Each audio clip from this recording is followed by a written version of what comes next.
So many people have recently noticed issues regarding our education system in the United States, with high school graduation rates in 2021 falling for the first time in at least 2 decades, according to an analysis of data from 26 states.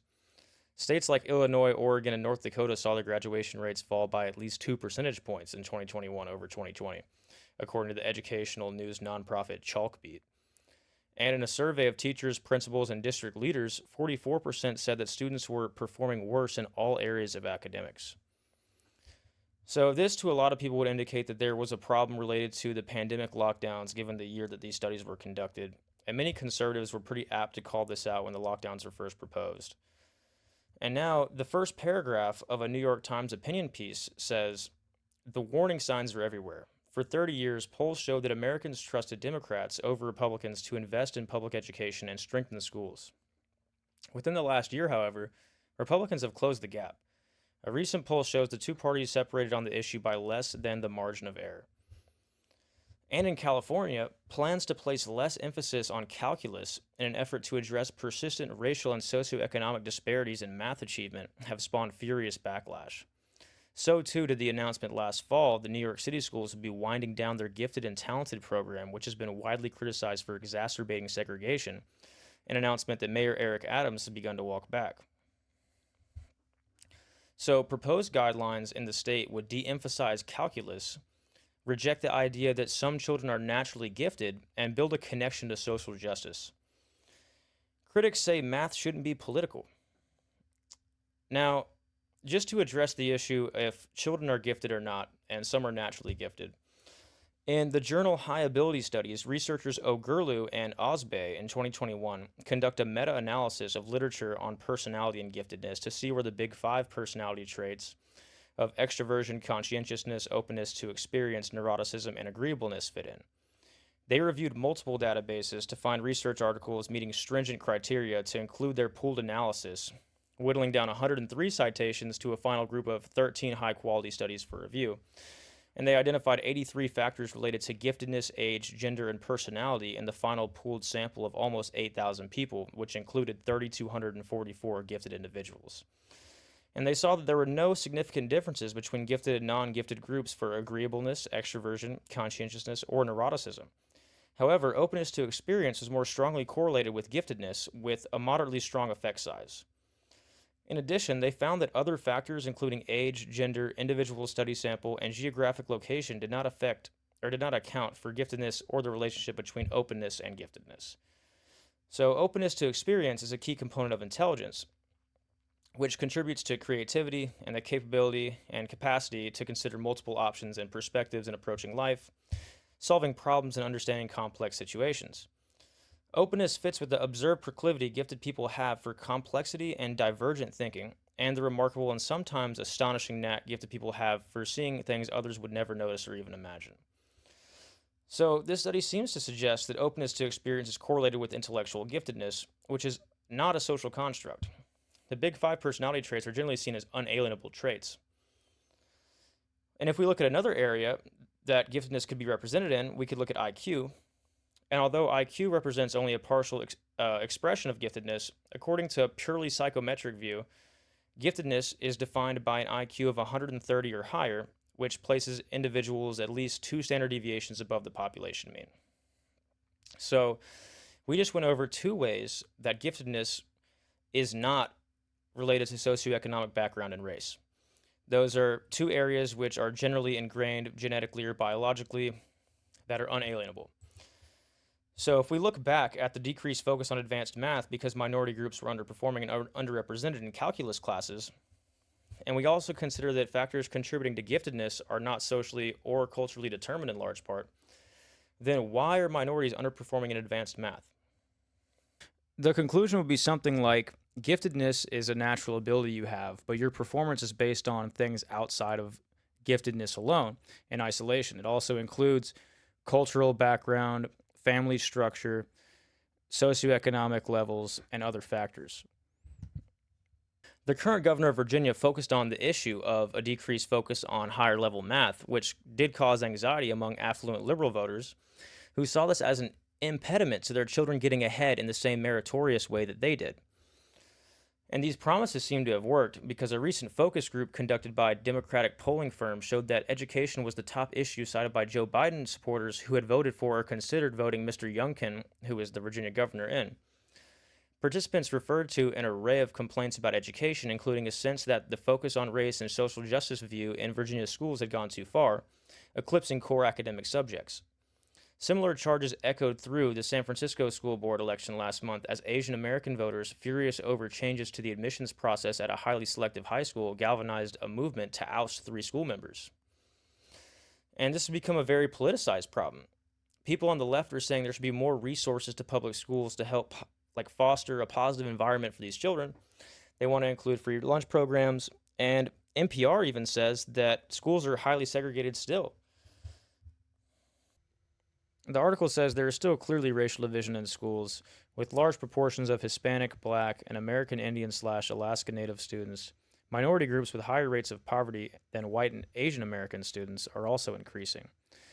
Quote, what that means is you have large portions of minority children not only attending essentially segregated schools, but schools that have less resources available to them. And to me, this sounds like something that could be mitigated with the school voucher program, not just funding indiscriminately. Now, as we're trying to understand this issue from both sides, let's take a look at the internet's resident genius, Hasan Piker, as he reacts to Ben Shapiro and Destiny debate on the topic of education.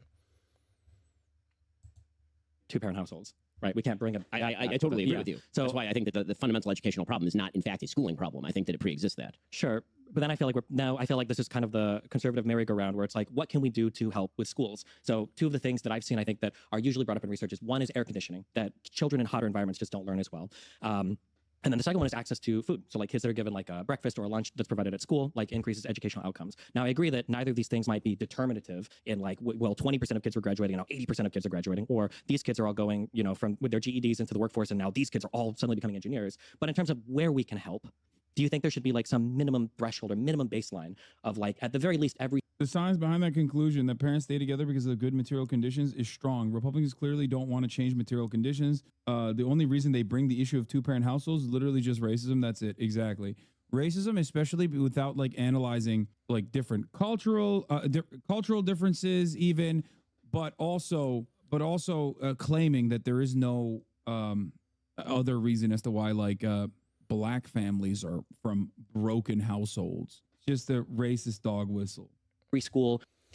So Hasan literally just said that it's racism, which is why people bring up the two-parent household issue that's been striking the Black community at great rates, as well as the white community, but it's been more prominent in the Black community. But he also just says Republicans are not taking into consideration cultural factors that might lead to this.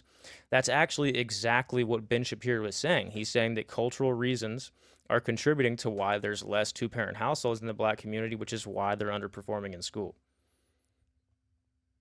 Should have a I sped it up 125. Or every school should have, if children can't afford lunch or breakfast, like some sort of food provided, or every school should have these like baseline things. So again, I'm going to quibble with the premise of the question because I think that when it comes to, for example, food insecurity, school food programs, again, you can always pour money into any program and at the margins create change. I mean, there's no doubt that pouring money onto anything will create change in a marginal way. The question is how large is the margin and how big is the movement? Yeah. There's a finite amount of resources, right, Ben? That's why you just can't give them money because I'm just trying to make it efficient is what Ben is saying.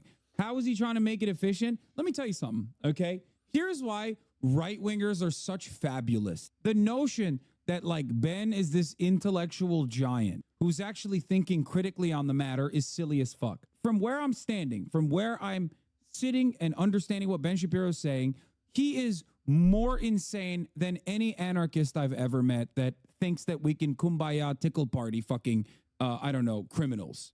Okay? Why? Because he thinks that we can somehow force people to be locked into fucking marriages in a way that like won't cause genuine chaos, like regress on social liberties in a way where the government, he wants small government, unless it's literally arresting what? Moms and dads that actually want to get a divorce? Like, how are you going to do that? It's such a fucking idiotic way to try and solve this problem instead of looking at other comparable OECD nations and seeing what. So because Hasan is an authoritarian, he assumes that Ben's proposal is some sort of authoritarian government overreach on civil liberties, preventing them from getting divorces. And generally speaking, conservatives do agree that no-fault divorce is a problem and it shouldn't be allowed. But again, Ben hasn't advocated for policies that punish people who get divorces. He's more or less just indicating the symptom that is high single motherhood rates in communities and poor family structure that don't value education as the reason for why children aren't performing well in the educational system. And so Hasan is misrepresenting the claim because he doesn't understand economics or education, and he clearly isn't actually analyzing anything here. When he said that it's a complete misunderstanding to assume that Ben is actually looking at this from an objective lens and analyzing the solutions, Hasan has yet to provide a qualitative or quantitative solution to the problem. Let's see if he does soon. What they've done. If we tomorrow looked at the Finnish model and decided we're going to do the exact same thing, you would see educational outcomes that were better immediately. More funding for schools and a more even way of developing schools. So his complex analysis is increased funding to schools. Okay. And his other analysis was build schools in a more even manner, which is just some ambiguous actual dog whistle term just to virtue signal to people that he cares about all communities when there's no actual tangible way to do that if he hasn't proposed it yet. Again, he's just not making an actual analysis here. He's saying that increased funding. Okay, well, let's look at increased funding. In Baltimore, there was an analysis of 23 schools where it showed that no students understood basic math.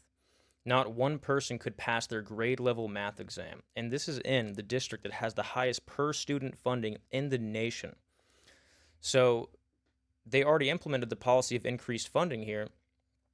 And I don't know if it had the opposite effect, but clearly it didn't have a positive effect considering that 23 schools didn't have a single student who could pass their grade level math exam. There is also a study that is referenced by ScienceDirect.com that said that children with one parent are at a higher risk of delinquency because there's one less person capable of supervision of the child, and that's just an intuitive thought that everyone would have. And then we could look at divorce. In general, research suggests that parental divorce is associated with an array of negative consequences, including psychological problems, reduced mental health, reduced academic performance and achievement, and increased involvement in juvenile delinquency. Pew Research also has an article titled, U.S. has world's highest rate of children living in single-parent households. Almost a quarter of U.S. children under the age of 18 live with one parent and no other adults.